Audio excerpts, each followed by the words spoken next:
Hello friends, welcome to the new video. In this video, I am going to tell about CRS tool for married applicants. So in the earlier video, I talked about CRS tool if you are unmarried or single.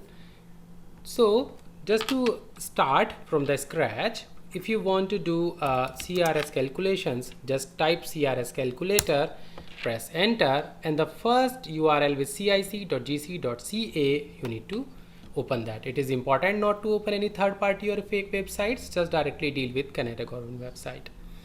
Now there are so many things and text to read before you proceed to the actual questionnaire, but as I said, I want to save you some time, so directly proceeding to the questions.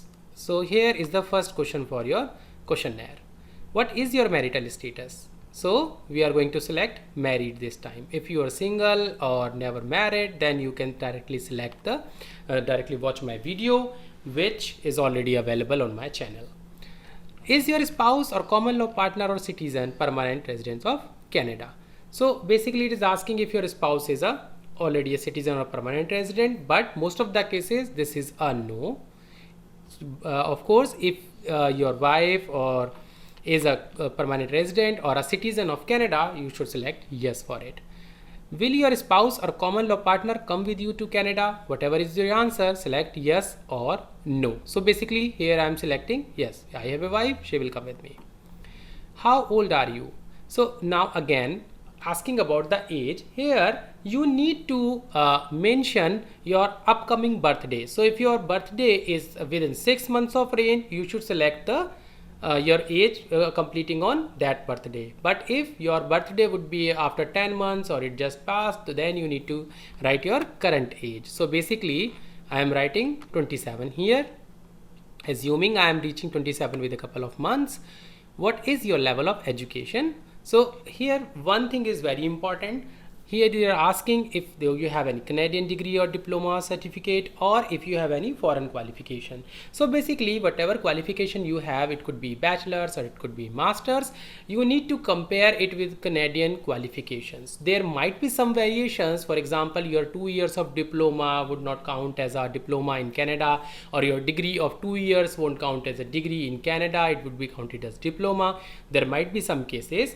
To check the exact information, you need to do a ECA, that is Educational Credential Assessment from WES. I will add another video to tell you how to do that. But for now, let's assume whatever qualification you have is directly equivalent to Canadian qualifications. And in case of bachelor's and master, it is the case. So let's select master's degree for now.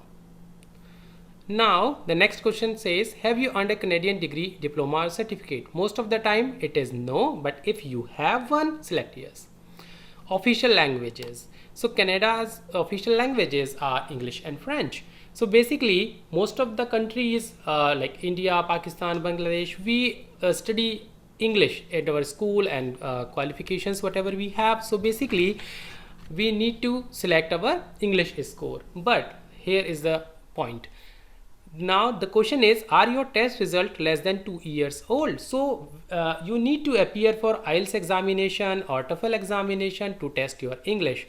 Now this is just a calculator to check if you are even eligible, or if you do some minor steps, would you be eligible for a express entry profile.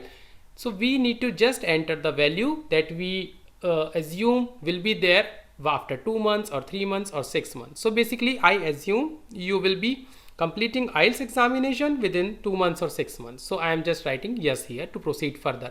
If I say no, the tool will straightforward terminate the calculation process and will tell us you're done. Which language test did you take for your first official language? So there are a couple of tests here. You can just select IELTS, which is most common for Canadian immigration. Then the test score. Here is the tricky part. As I already told you in my another video for CRS calculator, you need to be very careful when you are filling up these values. So the basic value that can give you a very good score and that seems achievable by all means is speaking 7, listening 8, reading 7, writing 7. And trust me, when I say achievable, this is achievable. And if you have any good score better than this, for example, if you have a speaking 8 or listening 9, that is good, awesome. But if at least you should have this score in IELTS examination to get a good CRS score. Do you have any other language test? For now, I am selecting not applicable. If you have second language test, select yes. Work experience. Here it's talking about the Canadian work experience. Most of the time it is 0. And one important thing here, if you have arrived in Canadian business visa for some time from your office, short-term on-site or something, until unless you are on work permit, you cannot say you have worked in Canada. You should select none always. So business visa doesn't matter, short on-site doesn't matter. In the last 10 years, how many total years of foreign skill experience do you have? Foreign experience means experience in any country other than Canada. So basically, if you are working in India, if you are working in another country, enter your work experience. Other important thing here is 3 years or more, and there is no category after that. So basically, if you are having 3 years of experience or 13 years of experience, both are equal. So I am selecting 3 years. So plan early, guys. Do you have a certificate of qualification from a Canadian province? Most of the time it is no. Additional points. Do you have a valid job offer by labor market impact assessment? So trust me guys, if you are hearing this term first time, your answer should be no. Do you have a nomination certificate from a province or territory? It's talking about the PNP. If you have a PNP, select yes. You will straightforward get a very good number. But if you do not have that PNP, don't worry about it. Just select no.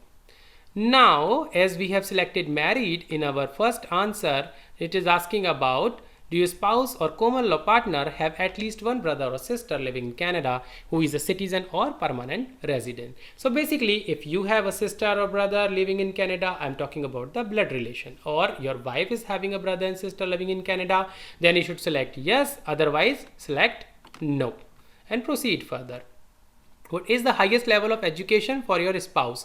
Again, the same thing. It should be equivalent to Canadian education. So for now, suppose your spouse is having a bachelor's degree, select a bachelor one. Now, there is one important thing I would like to mention here.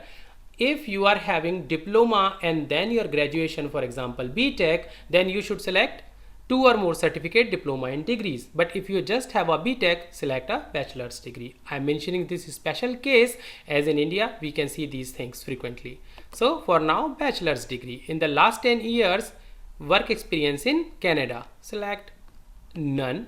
If your spouse has some experience in Canada, select that number. Did your spouse or common law partner take a language test? Test language other than IELTS, I don't want to mention here.